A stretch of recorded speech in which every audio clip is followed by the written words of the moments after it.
Preparation for the Area 46 Tall Tales contest. Contestant David Culbertson. Unexpected hiking journey in the Catskills. Unexpected hiking journey in the Catskills. David Culbertson. It was a beautiful fall day out in the Catskills. I met up with a friend in the Mohawk Preserve to go on a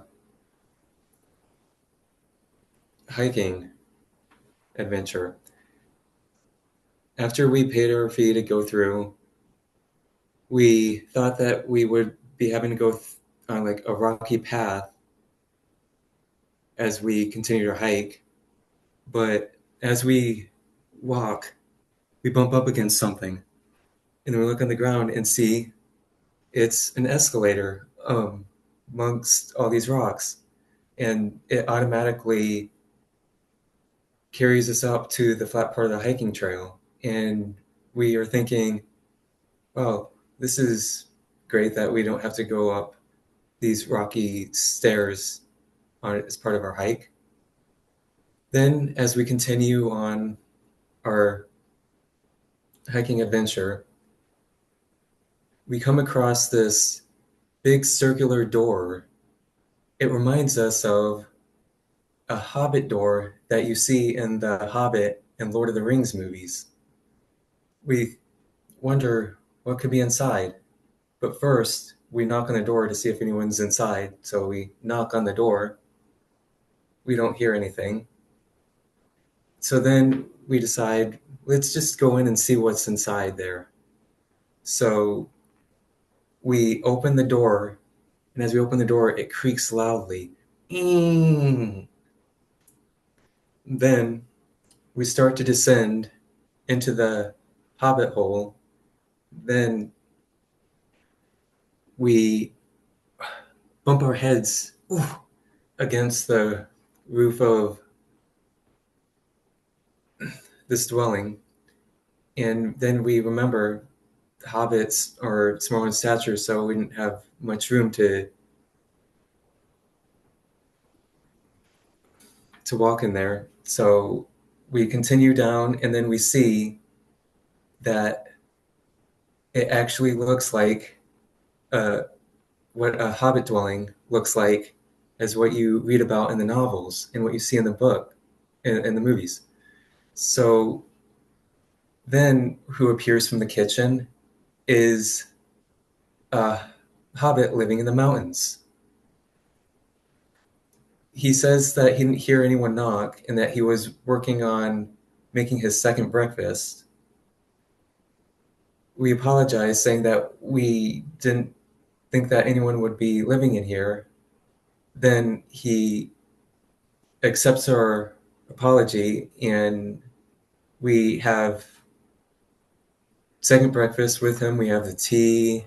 Then we have Elevency's third meal and have some biscuits. And as we are having the conversation with him, he says that he's a descendant of the Sam Gamgee, famous character you hear about in the movies and novels. Also, he says that he goes snowshoeing in the winter. Also, he has a hat that says Gandalf the Great instead of Gandalf the Grey. So after we finish our conversation and meals, we want to continue our hike before it gets dark out. So we say our goodbyes, then we continue on our hiking trail. Then we see a bunch of rock climbers. We go, and then we think maybe there's a rock climbing instructor who could teach us how to rock climb. So we find an instructor who has won all these competitions, and he teaches us how to rock climb. And when we get to the top of the mountain, we look over the expanse among the Catskills and see this wonderful, beautiful fall day. Then we descend down, and the instructor says that if you want to ever get more rock climbing lessons, to go to him. Then we continue on our hike. Then we descend down on the escalator, and we say to ourselves how we had such a great unexpected journey, and also meeting the descendant of a famous hobbit in the Catskills. Thank you.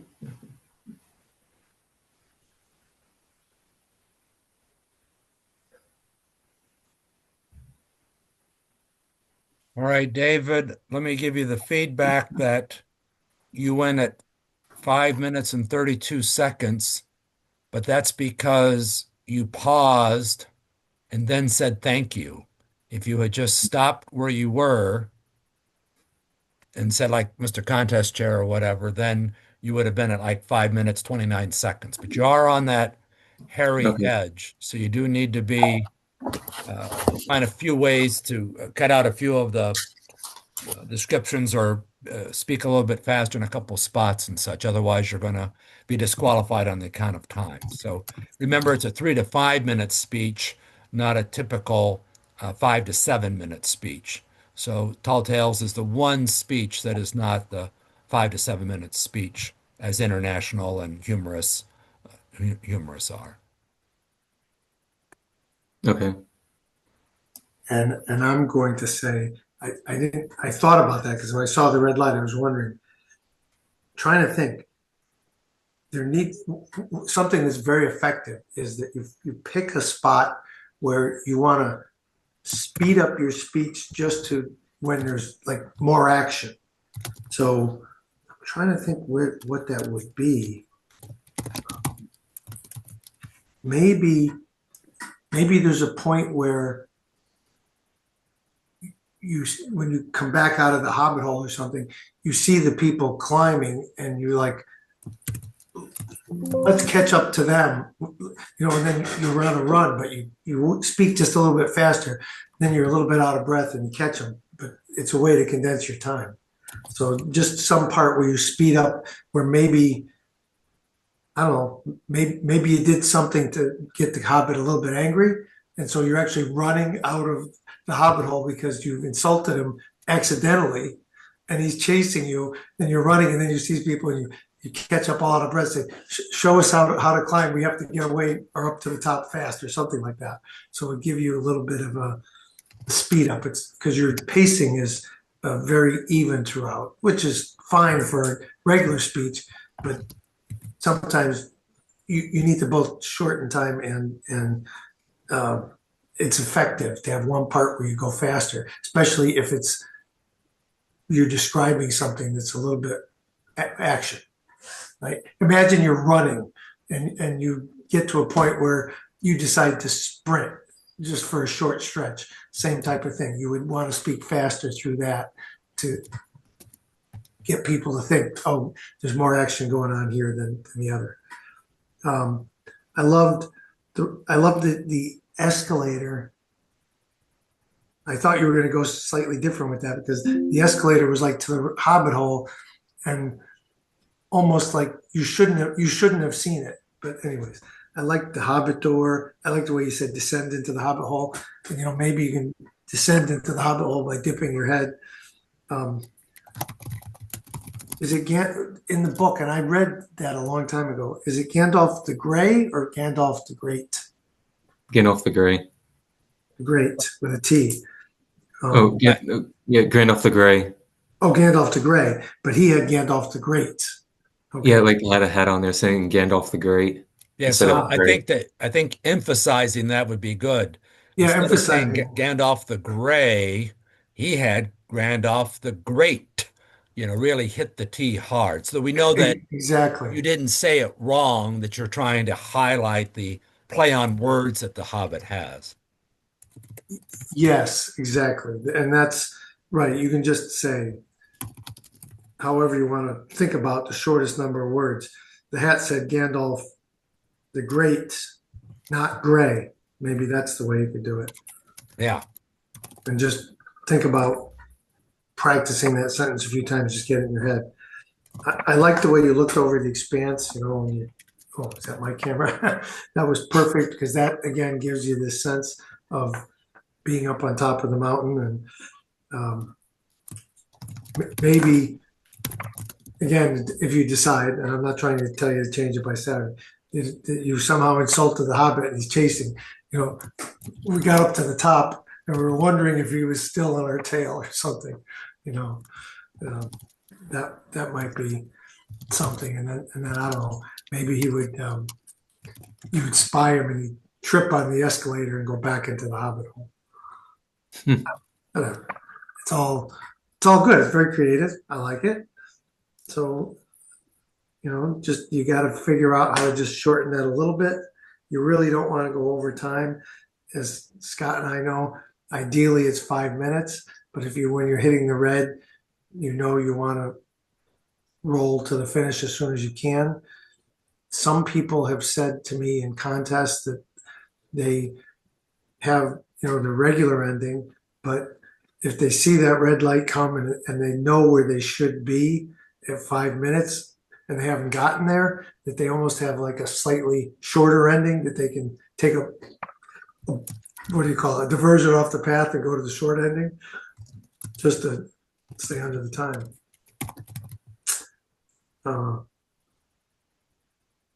Yeah, I'm trying to think of other places where you could add more gestures. So definitely looking out. Oh, I know. I had like when you enter the Hobbit hole, ow, like you could say ow and like kind of slap your head. In other words, what you would do. Imagine going into a low hole and underestimating, smacking your head on the rock. So you might give a quick ow and as you go in. So there's a place where you can add a gesture as you bump your head. Like what I did or something extra? I don't know, did you, when you went in and bumped your head, did you put, I didn't, I wrote gesture hand to bump, but maybe a quick ow, just as we entered the hole, ow. You don't even have to say what happened. Everyone will know. If you go ow and kind of slap your head, everyone will know you bumped your head. But if you've read the book, I think, doesn't one of the characters bump their head on the way into the book? Yeah, Gandalf 50 does, years yeah. ago. I think they do. So you're making a great reference to it. But instead of saying it, I think you just do it with a gesture and then move on. So that was something you could add. Okay. Yeah, and I don't want you to add much because I want you to take away and condense. I think you have a great speech. You just got to figure out how to speed it up in a little bit in a section so you tighten up that time. Yeah, when I was practicing, it was around like 5 minutes and then or 4 or 5 minutes. Yeah, that's the thing. It's, a lot of times when you actually tell it, it stretches out because you have more emotion and more things, going on and such. So that's why I do that. I've seen it go both ways. Some people get a little bit nervous and speed up what they're speaking. True. And then you can go too fast, and all of a sudden, a 5-minute speech is down to 3 minutes and 30, and the judges go, "That was rushed." I don't think you're going to be rushed. If anything, I think you need to find a spot to intentionally speed it up, and that's why you need a little bit of if you've done something to insult the Hobbit, and I forget, how can you insult the Hobbit? Do you leave maybe after the second breakfast? And is it an insult not to stay for the third? I think, well, go ahead, David. I think that might be right. I don't know. I'm just thinking somehow you insult the Hobbit. House, maybe. So now you want to, and then you see him getting angry or, and then so then now you got a reason to be running, and then you come out and you see the instructor and like, let's get up there, and then they take you to the top, and then you can look and you see him chasing you up the hill, and then all of a sudden he trips and stumbles onto the escalator, and it carries him right back into his hobbit hole, and the door slams or something like that. You have to make that real short because you're adding there. But yeah, I think this is a great little story. So let me see, the unexpected hiking journey in the Catskills. Yeah, I'll get that in the little agenda for our contest. Okay, great. Go ahead, David. So you're suggesting that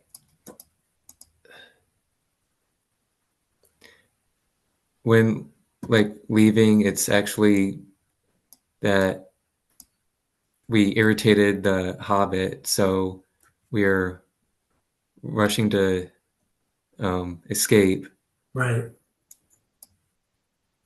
and we sprint, and maybe it's because we were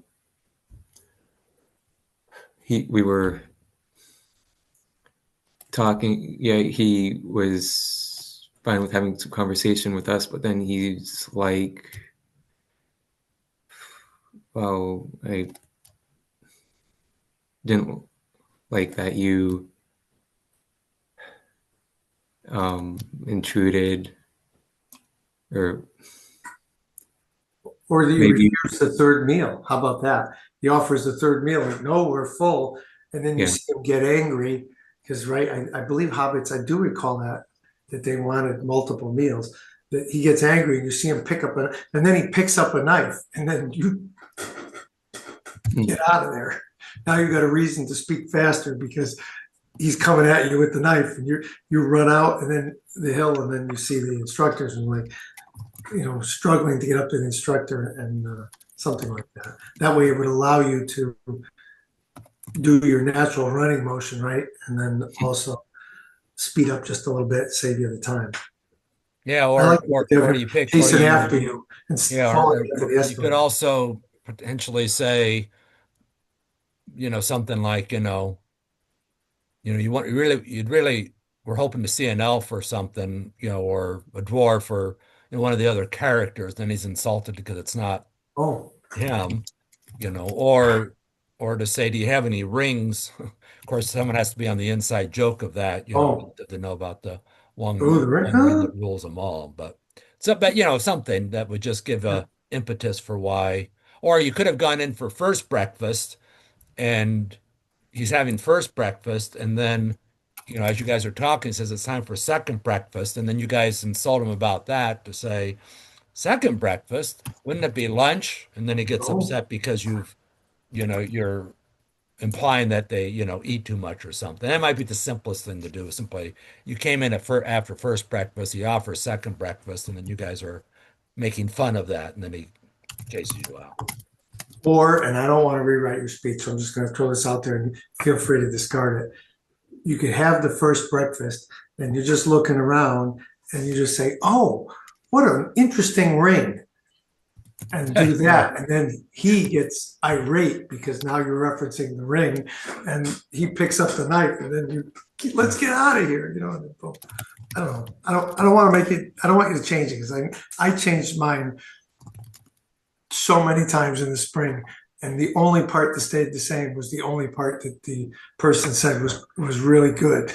He said that last part felt like it needed work. I'm like, it did. So I don't want you to change much. But any excuse you can think of to uh, insult the Hobbit. I mean, you can break wind, you can burp, a ring, refuse a meal, anything that you just said. And the Hobbit gets angry and picks up a knife, and then then you don't even have to say to the other friend, just say, let's get out of here. And then you start running.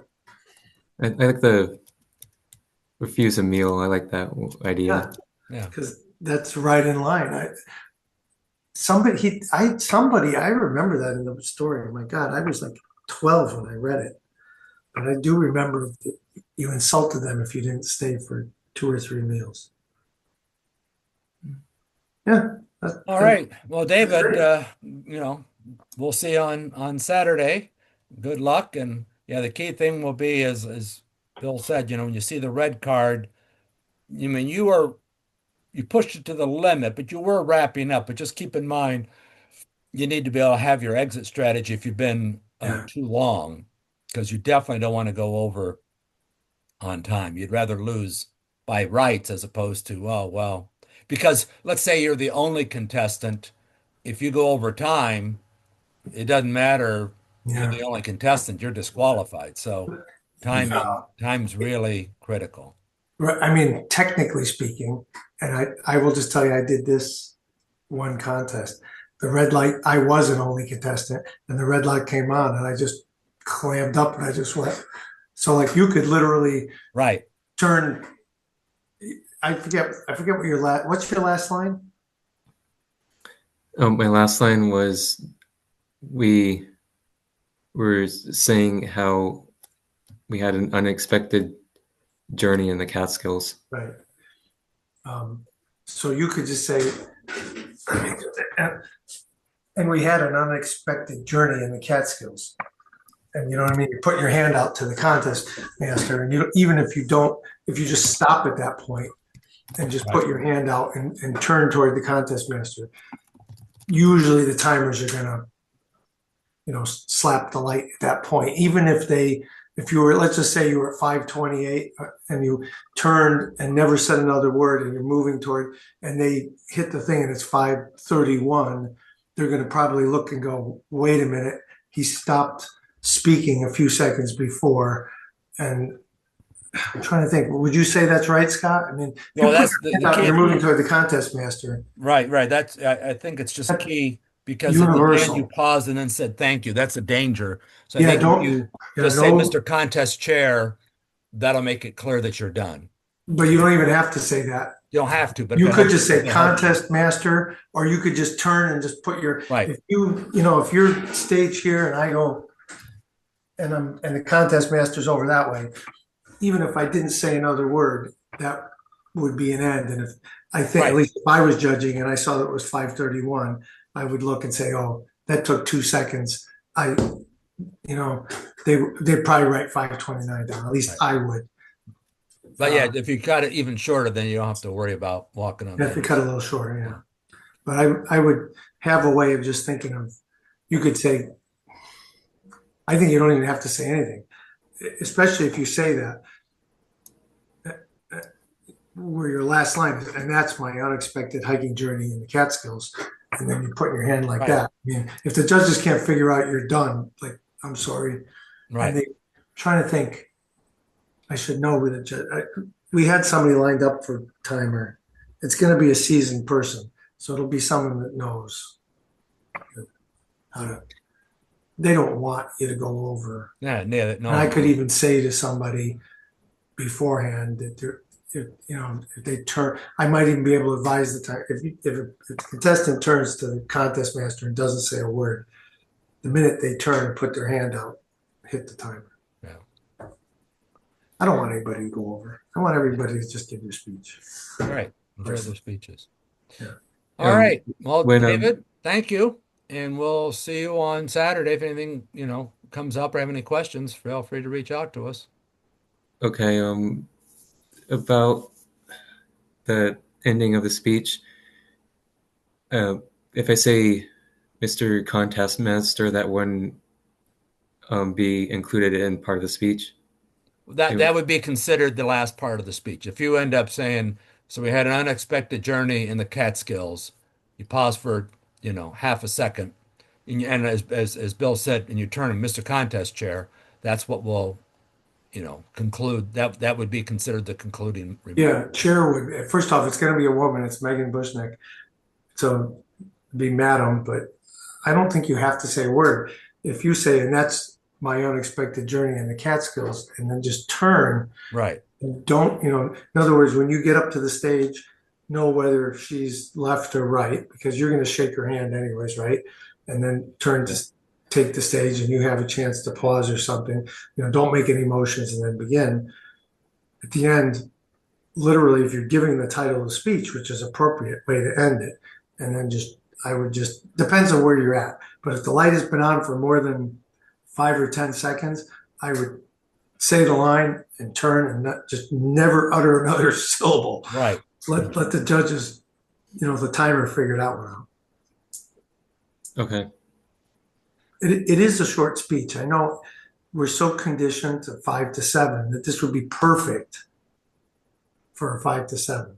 Right. But this is a really short, it's 2 minutes. It's a lot of time to lop off, and we're so conditioned. Right. So, anyhow. All righty, David. We'll see you on Saturday then. Okay. All right. Thank you for recording this and your feedback. Sure. Glad to do it.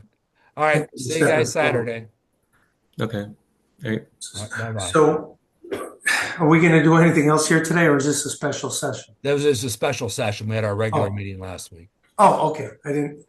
I'm so discombobulated from what I've been doing and trying to sort things out.